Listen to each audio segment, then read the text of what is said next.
Hey everyone, Dave Durante back here again with some more handstand information. The exercise we're going to be working on right now is a positional drill. Like we always say, 3 aspects of a well-rounded handstand. The handstand triumvirate is strength, position, and stability. I always tell people that working on handstands is something you can be doing every day. In fact, I want you to be thinking about, especially if you're thinking about becoming better at handstands and inversions, it's something you should strive to do every single day. The one caveat to that is that you do not have to get inverted to be working on handstands. It's very, very important. This particular drill is a testament to that. It's a positional drill where you're going to be laying down on the ground to help understand what a perfect line is supposed to look like. It will also help to see if we're exposing any deficiencies.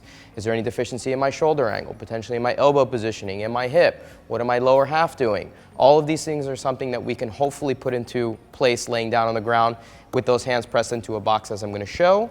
And if we can do it horizontally, eventually that will lead to us being able to do it vertically. All right, so the setup for our body tightener here, we're just using a box. You can use a wall. You can actually press your hands into someone else if you're working with a partner. Ideally, we're just looking for a surface that's going to mimic the same type of a setup that we'd have if we're being inverted with our hands down on the ground. But like I said, instead of being vertical, we're going to be horizontal. A couple things that we're going to be focusing on here. One, shoulder angle. This part is very, very difficult. It's actually a bigger conversation in terms of what's a big limiting factor in here. If you are not able to get that shoulder angle open to and hopefully beyond 180 degrees, there will be some compensations positionally through the rest of the body. So if you are about here in your shoulder angle for your handstand, which becomes very dominant on the anterior side of that shoulder, what ends up happening to be able to find a balance point, you'll notice that the lower back will go out to compensate for that lack of shoulder angle. Ideally, we're going to try to get into a position where the shoulder angle is at 180 so that everything can be in one line. So how do we do that down on the ground? The goal will be to drive the armpits down towards the ground. Your chin will be down on the ground and your eye line will be focused right between your thumbs, which is essentially the same setup for our eye line in our head position that we're looking for when we're in our handstand. So we're not going to be thinking about driving the head through. There's not going to be anywhere for your head to go because you're down on the ground. Let's think about armpits down towards the ground to get that position as close to 180 degrees as possible. Focus point number 2 is going to be one of the most challenging portions of this. What are our hips doing? We're going to be thinking not about this arch position where we're rolling the hips back, but instead something you guys have heard before, a hollow or flattened back lower body position. One of the drills that we like to do to just understand what this position feels like, standing with your feet together because we're applying this to our handstand, so I want the whole body to be involved as if we were doing one. Feet together, eyes staying forward, hands on your hips. Now from here, we'll roll the hips back, shoulders will stay square the entire time. Really exaggerate that arch so you're feeling the opposite extreme. And then from there, you're going to be squeezing your butt very, very tight, pulling those hips under, and that end point where you're really starting to feel the tucked under position of that pelvis, that's where we want to be when we're laying down on the ground, all right? So work through that range a couple of times without compromising shoulder position, no rolling of the shoulders forward or rolling the shoulders back. Think neutral spine and just working through that hip position forward to back. All right, one of the cues we like to use is trying to get the butt into the belly button. Really try to feel like it's creating almost a hook or curved type of an action into that final hollow. You're going to do it down on the ground. If you can't do it upright, don't expect to be able to do it laying down on the ground, and definitely don't expect to be able to do this fully inverted. All right?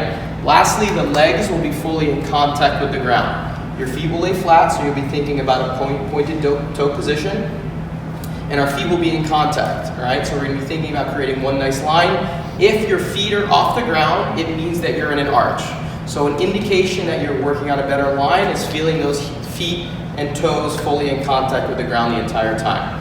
I want the heels to be fully together. There's a general tendency for people that are new to handstand to neglect the lower half, meaning what I can't see doesn't really matter. We're going to be trying to focus on our entire body working together as one continuous piece as much as we can. So we'll lay down on the ground, hands set up, shoulder width apart, middle finger to the outside of the shoulder, driving our body as long as possible, focusing on what that shoulder angle looks like, what that hip tuck or that hollow body is looking like through the hip, and then finally making sure that those heels are flat, heels are together, body in that one nice line. All right, let's take a look.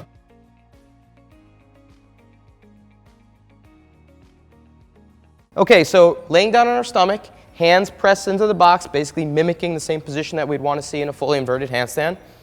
Chin down on the ground, Head being neutral. Chin will be down. I'm still looking at that point that's fixed right between my thumbs. And what we're going to be looking for here is, again, armpits driving down towards the ground, rolling of the hips under by squeezing my butt very tight, and then lastly, making sure that those feet are together and down on the ground. So we'll squeeze in this position, nice and tight, thinking about making my body as long as possible, and relax.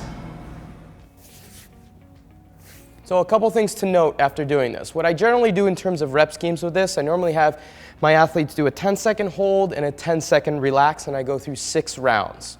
A couple things to note. One, this is a lot harder than it seems. All right, just laying down on the ground, it's much more difficult than it seems, especially if you're just watching like, nothing's too much happening there. A 10-second hold here is going to be a little bit more challenging than you would think, so I want you to be breathing. Please don't hold your breath. Make sure you have a consistent breath, especially when you're doing the down times, when you're doing your 10-second relax. Part 2, making sure those heels and feet are together. If you're working with a partner, I recommend them coming around and trying to pull your feet apart so you can have a little bit more of a positional cue or a tactile cue to make sure that your lower half is fully involved with what's going on in your entire body. All right? Lastly, there will be some cramping. If you are new to this and you have never pointed your toe before, after a couple of reps, I guarantee you the bottom of your foot is going to lock up on you and you're going to feel like, oh my God, my foot is cramping. It's very common. I'm actually, after having retired from the gymnastics world and not having pointing my toes kind of as a daily routine, it happens to me as well, all right? It's just a new thing, contracting a new muscle that we're not accustomed to, so you will have some cramping or some tightening up just because it's new in terms of locking out that toe point. It'll be something that you'll kind of work through over time, but just be aware if your foot cramps up, it's part of the learning process here, right? You can kind of get on your toes and just work on the opposing action just to help it open up that position a little bit, but I guarantee you it's going to be something that a lot of you guys feel when you're first doing this, all right? 10 seconds on, 10 seconds off, 6 rounds, work on that nice elongated position. I recommend you guys filming these positions so you guys can actually see what's going right and what's going wrong, and the next time you come to this, you can make the appropriate changes.